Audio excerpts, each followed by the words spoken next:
مرحبا أهلا النوادي. Jadi bangsa jin ini diceritakan oleh Nabi. Hadis riwayat Al-Imam Bukhari. Bahwa bangsa jin bingung, kok saat ini berita langit gak bisa lagi kita ambil. Ada penjaganya yang menjaga langit. Maka mereka mengatakan, coba cari tahu, ini penyebabnya apa ini? Pergi ke timur dan barat. Berangkat bangsa jin. Mereka pergi ke timur bumi sampai ke barat bumi. Lihatlah apa yang sebenarnya yang menghalangi diri kalian dan berita langit ini. Fansarafa ulaika alladzina tawajjahu nahwa tihama ila nabi sallallahu alaihi wasallam. Maka akhirnya bangsa jin sampai ke Tihama. Ya, wilayah kota Makkah. Ini jumlahnya banyak nih bangsa jin. Lalu di sanalah mereka bertemu Nabi Muhammad sallallahu alaihi wasallam. Wa huwa binakhlah amidin ila suki Ukadh. Nabi waktu itu berada di satu pohon korma, nakhlah. Dan sahabat-sahabat sedang sibuk dalam kerjanya di pasar Ukadh. Kemudian Nabi sholat berjamaah dengan sahabat-sahabatnya al-fajar, sholat subuh pada waktu itu. Ketika Nabi sholat subuh dengan sahabat-sahabatnya, bangsa jin ini datang. Mereka mendengarkan bacaannya Nabi Muhammad SAW. Falamma sami'u al-Qur'ana istama'u lahu.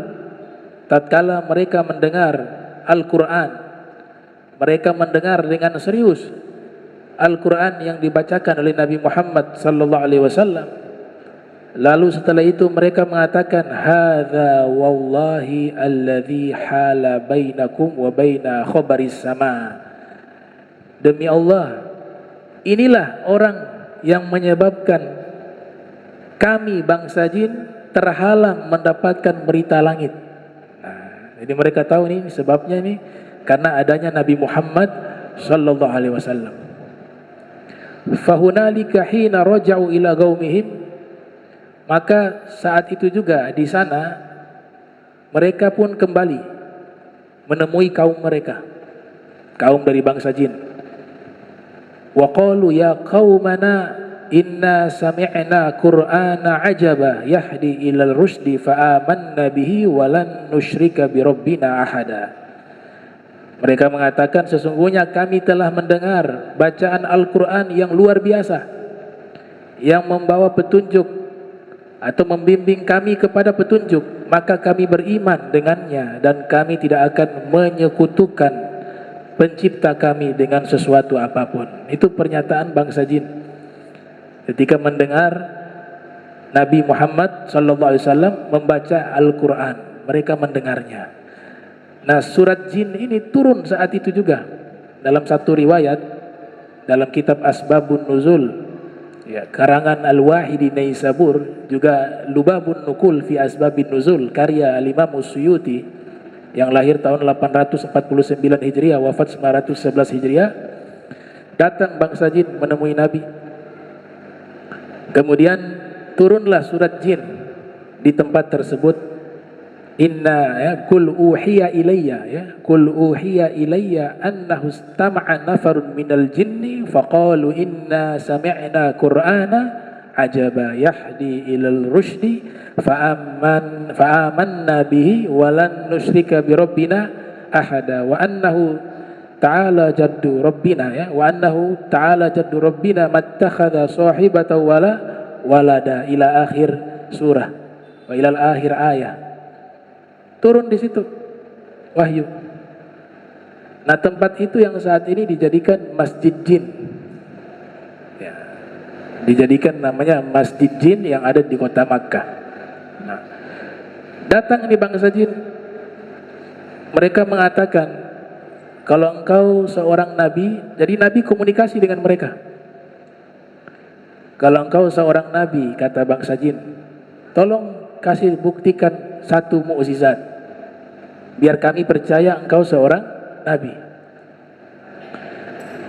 Maka Nabi mengiyakan.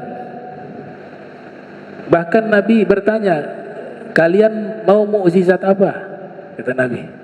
Jadi Nabi tantang balik. Ini bangsa jin, kalian mau mukjizat apa? Maka ada dari mereka mengatakan, kami mau pohon itu bisa berjalan menuju kepada kami. Di situ ada pohon korma. Jaraknya tidak jauh dari masjid jin. Kemudian Nabi memanggil itu pohon korma. Nabi katakan, pohon korma, ta'ali atau ta'al. Wahai pohon korma, kesini kamu. Langsung dia gerak tuh pohon. Akar-akarnya lepas dari tanah. Kemudian pohon korma itu berjalan menuju ke arah Nabi Muhammad SAW, sampai persis di hadapan Nabi.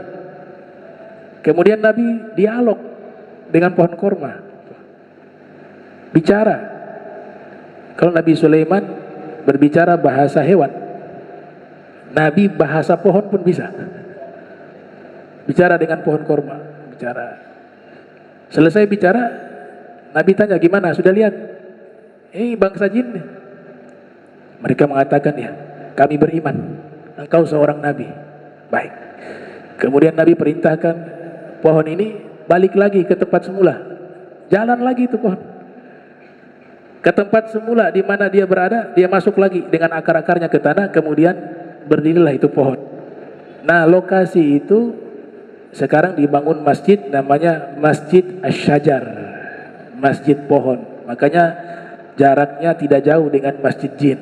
Nah, itu salah satu riwayat yang menerangkan sejarah tersebut. Jadi luar biasa, ya. Nabi kita diutus bukan hanya kepada manusia, tapi juga kepada bangsa jin. Dari sahabat-sahabat Nabi dari bangsa jin itu ada. Bahkan ulama Maroko, Said Ahmad bin Muhammad bin Siddiq Al-Gummari, menulis kitab berjudul Musnad Jin. Di situ ada beberapa hadis yang diriwayatkan oleh sahabat-sahabat Nabi dari bangsa jin. Tuh, hebat Rasul Muhammad sallallahu alaihi wasallam. Nah, Abdullah bin Mas'ud pernah diajak. Setelah itu bangsa jin datang tanpa henti, ingin menemui Nabi Muhammad sallallahu alaihi wasallam. Diajak Abdullah bin Mas'ud, ikut saya. Tengah malam ini, malam gelap gulita, pergi di satu lembah yang gak ada penghuni di situ. Ibnu Mas'ud mengatakan, ini tempat seram sekali, gelap gulita. Nabi datang di situ. Kemudian Nabi mengambil kayu, kemudian mengukir garis, ya, semacam lingkaran. Terus Nabi katakan kepada Sayyiduna Abdullah bin Mas'ud, kamu berdiri di sini, jangan pernah keluar dari garis ini, ya, sampai saya kembali. Baik, wahai Rasul. Setelah itu Nabi masuk ke satu lembah. Itu lembahnya namanya Wadi Al-Jin, ya, lembah jin. Sekarang mereka namakan itu lembah jin, Wadi Al-Jin. Nabi berada di situ. Dia melihat, Ibnu Mas'ud mengatakan, saya melihat ada suara begitu, ya, berisik, seakan-akan itu ribuan suara, tapi wujudnya tidak ada.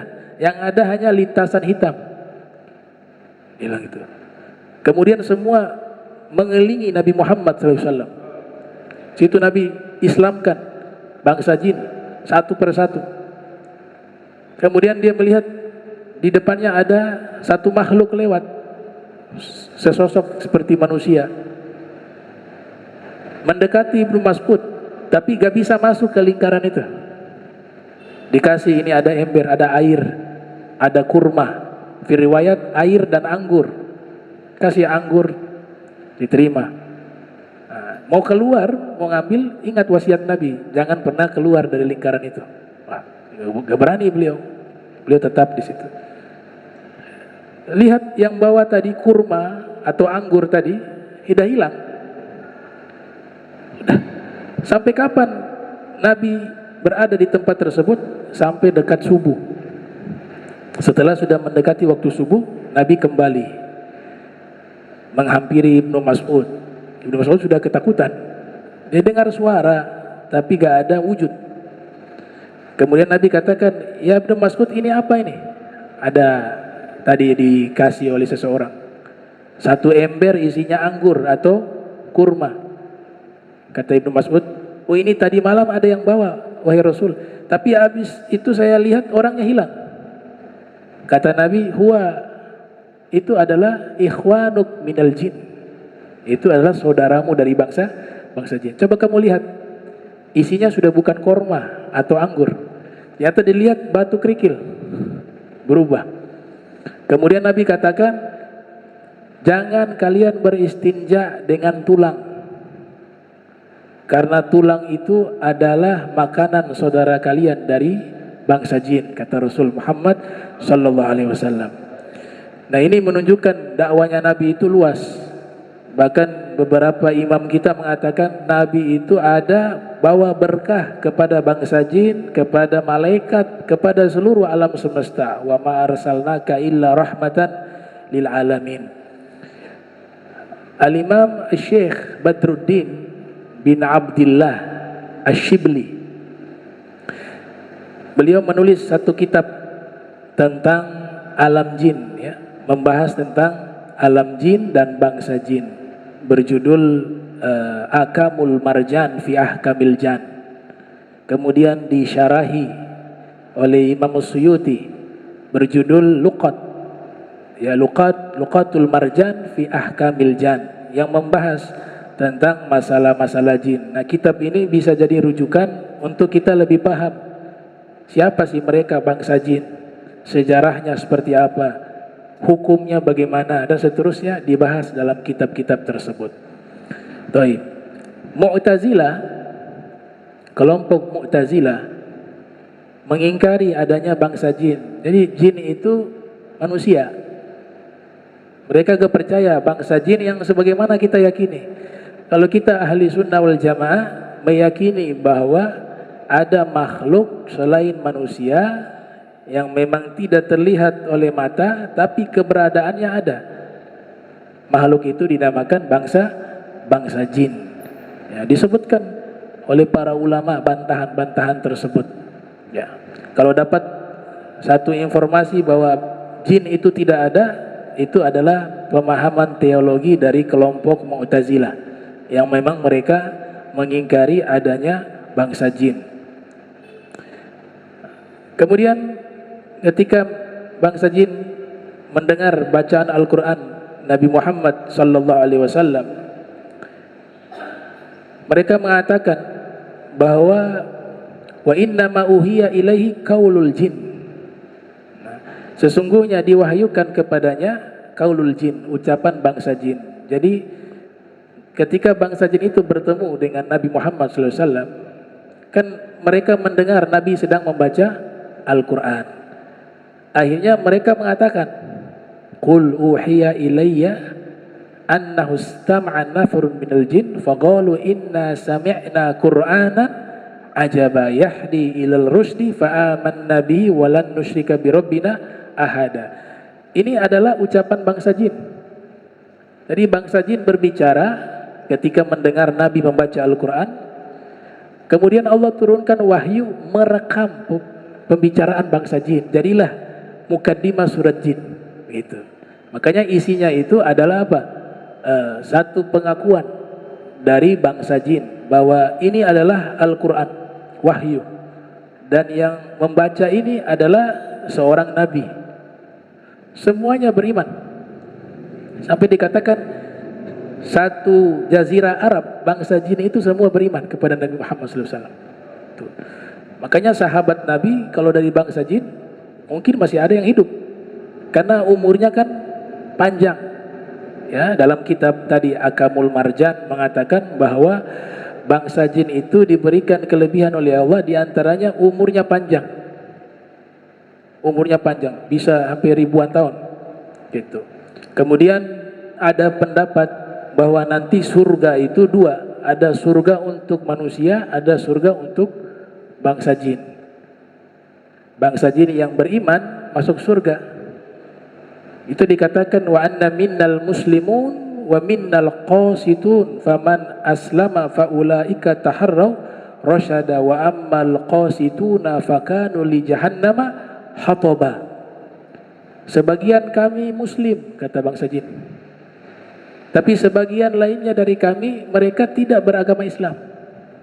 Maka sungguh beruntung bangsa jin yang telah memeluk agama Islam. Adapun yang tidak memeluk agama Islam, maka tempatnya adalah mereka dijadikan kayu bakar api neraka. Itu di surat jin. Tuh. Kemudian di surat Al-Waqi'ah, kalau tidak salah ya, surat Ar-Rahman. Di surat Ar-Rahman Allah Ta'ala berfirman, wa man khafa, ya, jannatan, itu gimana ayatnya? Waliman khafa maqama rabbih jannatan, waliman khafa maqama rabbih jannatan. Bagi orang yang takut kepada Allah, dia diberikan 2 surga. Allah sebutkan jannatan, 2 surga. Ada ulama menafsirkan surga pertama untuk manusia, surga kedua untuk bangsa jin. Pendapat kedua mengatakan enggak, bangsa jin berada di surga yang sama dengan manusia. Bangsa jin yang beriman berada di surga yang sama dengan manusia. Hanya perbedaannya mereka tidak bisa melihat manusia, manusia bisa melihat mereka. Sebagaimana di dunia manusia tidak bisa melihat bangsa jin, akan tetapi bangsa jin bisa melihat manusia. Kalau di surga terbalik. Nah, jadi ini menunjukkan bahwasanya Rasulullah Sallallahu Alaihi Wasallam adalah Nabi yang diutus oleh Allah kepada seluruh makhluk tanpa terkecuali, baik dari manusia, malaikat, bangsa jin, bahkan kepada benda-benda yang ada di alam semesta ini. Nah, insyaallah kita lanjutkan di pertemuan berikut pembahasan kita terkait hadis dari Ibnu Abbas yang akan kita bahas di pertemuan berikut. Bismillahirrahmanirrahim. Alhamdulillahirabbil alamin. Allahumma shalli ala sayyidina Muhammad sayyidina Muhammad. Allahumma ij'al jam'ana hadza jam'an marhuma wa tafarraqna min ba'dihi tafarruqan ma'suma wa la tajal minna wa la minna syaqiyya wa la mahruma. Subhanaka bihamdika asyhadu an la ilaha illa anta astaghfiruka wa atubu ilaik. Wa sallallahu ala sayyidina Muhammadin wa ala alihi wa sahbihi wa barik wa sallam. Wa lafu minkum wassalamu alaikum warahmatullahi wabarakatuh.